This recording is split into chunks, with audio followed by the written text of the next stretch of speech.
Bonjour, bienvenue à tous sur AJDéco. Je suis aujourd'hui en compagnie de Arnaud de stoplaclope.com Bonjour. et nous allons évoquer le processus de décision dans l'accompagnement pour arrêter la cigarette et dans l'accompagnement pour le rangement libérateur. Alors Arnaud, j'ai eu le plaisir de découvrir les premières pages de ton livre et j'ai vu que tu parlais de ces sujets, des freins au processus de décision, dont la volonté. Les gens qui disent j'ai pas de volonté. Qu'est-ce que tu en penses, toi? Alors, je vais surprendre tout le monde, hein. Vous n'avez pas besoin de volonté pour prendre une décision de l'ordre du changement dans votre vie. Hein, dans le process de décision, la volonté n'a rien à voir là-dedans.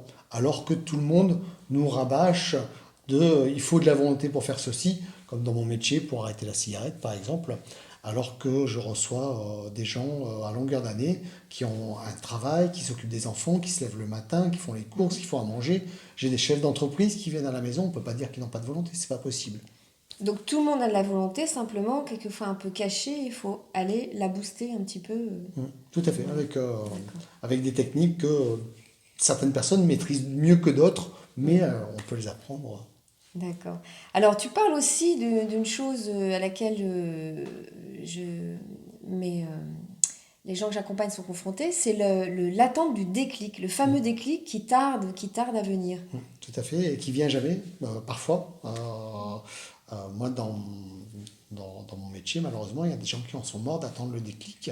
Donc, ce que je recommande, c'est de ne pas attendre ce fameux déclic, hein. On va se servir d'outils pour le provoquer, ce déclic. D'accord. On va aussi le stimuler et créer un engagement.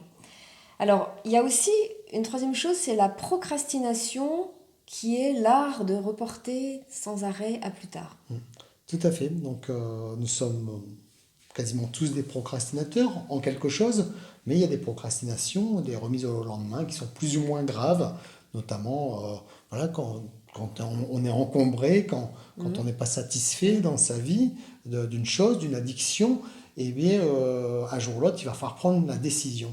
Et en fait, le facteur pour casser la procrastination, c'est la motivation et les leviers motivationnels à casser cette fameuse procrastination. D'accord. Tu parlais aussi de, de croche-pied. Oui, tout à fait. Qu'est-ce que tu appelles les croche-pieds Alors, dans à la ces outils procrastination? motivationnels, j'en ai développé plusieurs donc en amont de l'arrêt de la cigarette. C'est pour prendre la décision. J'appelle ça des techniques de croche-pied. Le tout premier, par exemple, que je donne en exemple dans mon livre, c'est ne plus jamais acheter des cigarettes à l'avance. Hein, c'est de se prendre le pied dans le fil en allant tous les jours au tabac en se disant ça m'ennuie d'aller tous les jours, de faire un détour, de prendre 20 minutes avec la voiture ou à pied ou en vélo et de devoir faire ce fameux détour pour aller chercher les cigarettes. D'accord. Donc en fait, c'est de ton côté rendre les choses un peu plus compliquées et pour le rangement libérateur, ça sera plutôt un moment casser les habitudes et les anciennes croyances qui n'ont plus lieu d'être. Tout à fait. Il y a de ça.